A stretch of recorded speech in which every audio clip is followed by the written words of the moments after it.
voyons la situation aujourd'hui, condamnant toute forme de pillage, de balkanisation, de menace de la souveraineté de votre pays. Je suis prêt à ouvrir tous les dossiers de l'histoire. Je l'ai fait avec le Rwanda. Si c'est le souhait du président Tshisekedi, je suis totalement favorable à ce qu'il y ait une commission d'historiens qui puisse assigner les responsabilités aux uns et aux autres. Vous avez rappelé une page sombre de l'histoire de la région. La France a assumé d'ouvrir tous ses livres et de la faire écrire par des historiens de manière totalement indépendante.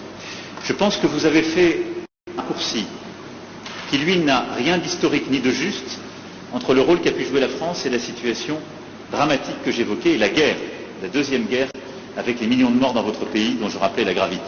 Donc je récuse le raccourci que vous avez fait et la responsabilité qu'on pourrait assigner à la France, parce que je suis pour la vérité, mais toute la vérité, je ne suis pas pour prendre tous les fardeaux. J'essaie de prendre les miens, et c'est déjà bien. Donc, oui pour une commission d'historiens pour faire ce travail, s'il vous semble utile au président, et donner les faits. Ensuite, soyons clairs, quelle est la situation depuis 1994 ? Plusieurs pays de la sous-région, il n'y en a pas qu'un, plusieurs, sont rentrés dans votre pays et plusieurs groupes rebelles y ont prospéré, captant d'ailleurs beaucoup de richesses minières économiques qui devraient revenir à votre peuple.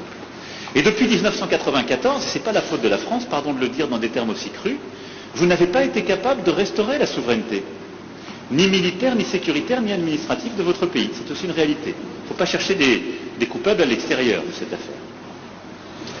Et donc on en est dans cette situation qui a conduit à des drames absolus, à cette deuxième guerre, à des millions de morts, qu'on ne doit pas oublier, à la nécessité aussi, ce qui est une responsabilité qui doit se faire ici, ce n'est pas la France ou d'autres de le faire, de mettre en place une vraie justice, une justice transitionnelle qui est la clé pour que celles et ceux qui parfois ont tué soient jugés.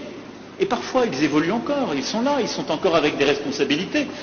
Comment voulez-vous qu'il y ait une paix durable et de la confiance dans un pays quand la justice n'est pas passée? Ne demandez pas, n'accusez pas la France pour quelque chose qui dépend de vous, là. C'est une réalité aussi.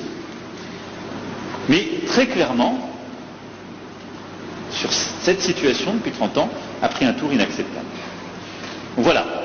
Oui pour faire la vérité sur l'histoire, non pour prendre tous les fardeaux.